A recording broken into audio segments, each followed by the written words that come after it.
부자와 반대로 행동하고 판단하라. 부자의 눈으로 보는 것도 그렇다고 빈자의 논리로 바라보는 것도 어렵다면 우리는 어떤 눈으로 시장을 바라보아야 할까? 기본적으로 불안, 자기 발전적이고 자기 팽창적이며 자기 방어적이다. 또 부는 원심력이 아닌 구심력을 발휘해서 주변의 재화를 빨아들이고 불가사리처럼 팽창한다. 이것은 우리가 그토록 훔쳐보고 싶어하는 부자의 투자 습관이나 안목, 부자만의 특별한 투자 논리가 있어서가 아니라 부자의 속성이 그런 것이다. 우리가 생각하듯 부자만의 투자 논리나 기발한 투자 기법 혹은 세상을 바라보는 부자만의 특별한 프리즘 따위는 존재하지 않는다. 불안, 그 자체가 커지면 커질수록 마치 매트릭스를 조종하는 중앙 컴퓨터처럼 스스로가 살아 움직이는 생명체가 되고 스스로가 주인이 된다. 그리고 그것을 소유했다고 착각하는 소위 부자들을 조정해서 프로그램이 절대 무너지지 않도록 스스로를 지키고 방어한다. 사람이 개의 목에 기다란 끈을 메고 산책을 한다고 생각해보자. 개는 주인을 앞서가기도 혹은 뒤처지기도 하면서 이리저리 뛰어다닐 것이다. 이때 개는 자신이 주인을 이끌고 간다고 생각할지 모르지만 사실은 개줄을 진 주인이 조종하는 방향으로 갈 뿐이다. 이처럼 부 역시 사람이 쌓아가는 것처럼 보이지만 어느 정도 수준에 이르면 사실은 부가 사람을 이리저리 조종하는 것인지도 모른다. 그런 면에서 불안, 통제되지 않은 암세포와도 같다.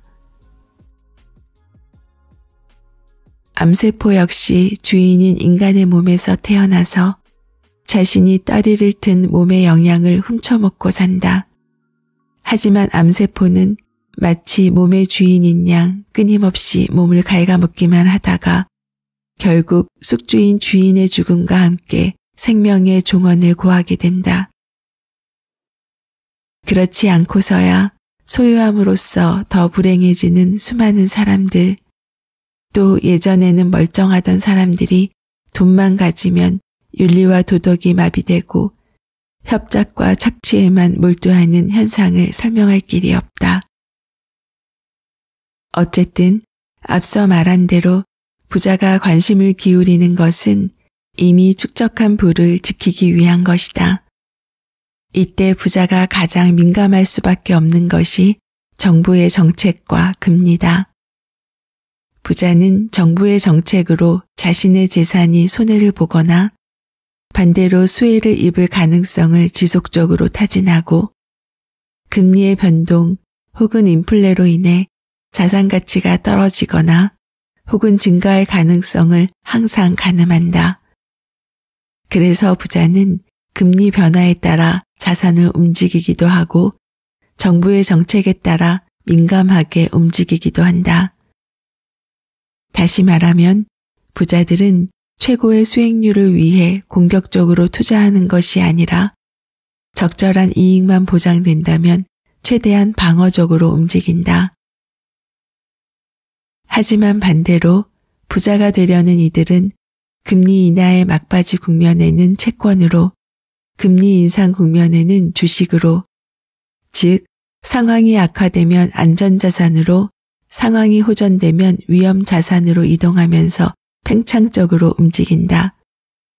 이것이 부자는 더 부자가 되고 가난한 사람은 더 가난해지는 이유다. 때문에 우리가 이른바 부자 되기의 관점에서 재테크를 꼼꼼히 살펴보면 철학적으로 상당히 어려운 문제에 부딪힌다. 먼저 부자처럼 지키려고 하기에는 지킬 재산이 눈꽃만큼이다. 그렇다고 그것을 무작정 늘리려고 들면 창공을 향해 이륙하려는 자동차처럼 무모한 도전으로 끝나버리기 십상이다. 그렇다면 우리는 대체 어떻게 해야 할까?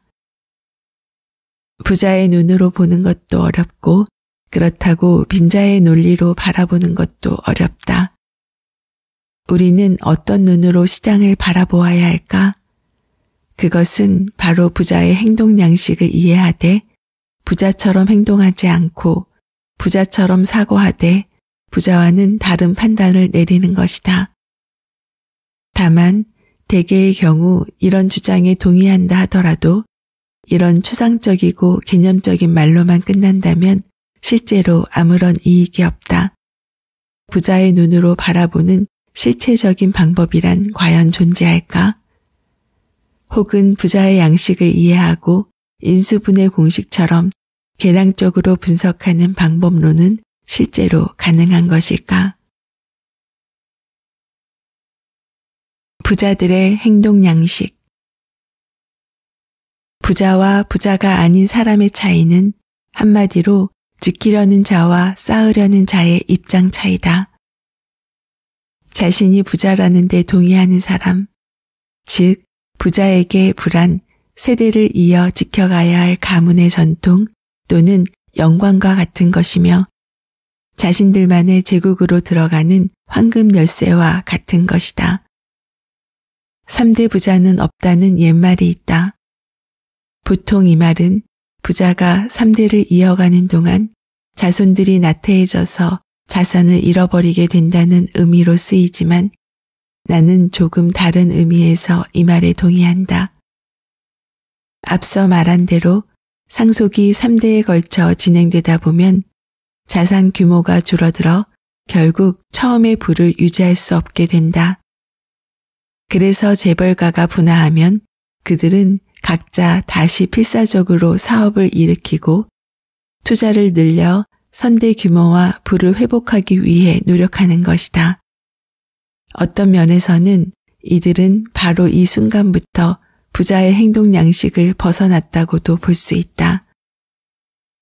이렇듯 불안, 내가 그것을 지키고자 하는 갈망이 클 때 부라는 호칭을 가지게 되는 것이며 아직 그것을 더 획득하려는 갈망이 지키려는 욕망을 넘어설 때 그것의 절대량과는 상관없이 부라는 호칭으로 불리기 어려운 것이다. 그렇다면 이렇게 자산을 늘리기보다 지키는 데 관심이 많은 소위 부자들의 행동 양식은 어떻게 다를까? 인내심이 강하며 곁눈질하지 않는다. 첫째, 부자는 인내심이 강하다. 그들은 다른 사람들이 상대적으로 많은 부를 획득하는 것에 초연하다. 즉, 주식시장의 광풍이 몰아쳐도 부동산 시장의 투기 열풍이 전국을 휩쓸어도 그들은 부안해동하지 않는다. 그들은 자신이 적정 수준 이상의 수익을 확보했다고 판단되면 미련 없이 시장에서 발을 빼고 다른 사람들이 그 시장에서 얼마나 큰 수익을 올렸는지에 대해서는 철저히 무관심하다. 그러나 부자가 되려는 사람들은 자신이 얼마를 벌었는지와는 상관없이 다른 사람이 얼마나 벌었는지를 더 의식하고 비교하려고 한다. 점심시간 때 직장 동료들이 주식으로 혹은 부동산으로 재미를 보았다는 이야기를 들으면서 그들은 상대적인 박탈감을 느낀다. 그래서 그들도 마음이 동해 무엇인가에 투자하려고 한다. 하지만 그 순간 이미 시장은 성숙기에 진입해 있거나 아니면 곧 퇴조하기 직전의 마지막 화랑기일 때가 많다. 불필요한 비용으로 인한 손실을 싫어한다. 둘째, 부자는 불필요한 비용을 지출하지 않는다. 그들은 자본의 속성을 본능적으로 알고 있고 설령 오판으로 어쩔 수 없이 큰 손해를 보는 것은 감수하더라도 불필요하게 작은 손실을 입는 것은 끔찍히 싫어한다. 따라서 이들의 투자 방식은 리스크를 감내하거나 이익을 확률적으로 보장하는 투자는 철저히 배척한다. 원래 가치 혹은 가격이란 히말라야에서 굴러내리는 눈덩이처럼 크게 부풀었다가 다시 흔적도 없이 녹아내리는 것이다. 가치란 거래의 결과물이며 자산의 가치의 기준이 되는 거래 행위에는 항상 거래 비용이 발생하게 된다. 주식 거래가 활발해지고 거래 회전율이 높아지면 증권 거래세와 증권 거래 수수료, 중개인의 운용료 등이 기하급수적으로 늘어나고 단순히 주식 거래라는 행위 안에서 가격을 주고받고 있다고 생각하는 투자자들은 어느새 그들의 주머니에서 원금을 상회하는 금액이 거래 비용으로 지출되었음을 잊어버리게 된다. 따라서 주식 투자에서 이익을 확보하는 가장 좋은 방식은 가능한 한 거래 횟수를 줄이고 매입한 가격보다 오를 때까지 석 달이든 1년이든 버티는 것이다. 부동산 거래도 마찬가지다. 부동산은 주식시장보다 황금성이 떨어지고 거래 빈도가 낮은 반면 부동산 시장의 세제적 흡수 요인과 거래 비용의 비율은 주식시장 못지않은 수준이다. 그래서 어떤 땅이 10번 정도 손바꿈을 하면서 매번 10%씩의 차익으로 땅값의 2배가 올랐다면 실제 거품 비용으로 포함된 부동산 시세는 거래 비용을 누적시켜 볼 때는 최소 3배 이상의 유동성을 흡수한 상태가 되는 것이다. 다시 말해 부동산 거래세나 보유세가 늘어나고 정부 정책이 압력을 가할 때 얼핏 생각하면 가격이 그만큼 더 오르면 그만이지만 실제 부동산 시장 주변에서 서성이는 유동자금은 급속도로 소진된다. 즉, 주식이든 부동산이든 시세가 2배 혹은 3배가 되면 실제 그 시세가 흡수한 유동성은 겉으로 보이는 것보다 훨씬 규모가 커지는 셈이다. 부자는 이런 논리를 본능적으로 이해하고 있다. 부자가 장기 투자를 하는 이유는 여유가 많아서가 아니다. 그들은 현재의 부의 가치를 유지하는 데 최선이라고 생각하는 투자 방식을 선택하지만 그들의 선택이 늘 옳은 것은 아니다. 하지만 그들은 잘못된 선택의 결에 따른 손실은 감내할 수 있지만 거래에 따르는 불필요한 비용은 피하려 들기 때문에 늘 장기 투자를 하게 되는 것이다. 정리하자면 우리가 그토록 훔쳐보고 싶어하는 부자의 투자 습관이나 안목, 부자만의 특별한 투자 논리란 사실 존재하지 않는다. 부자들이 관심을 기울이는 것은 이미 축적한 부를 지키는 것이다. 그렇다면 자산을 늘리기보다 지키는 데 관심이 많은 소위 부자들의 행동 양식은 어떻게 다른가?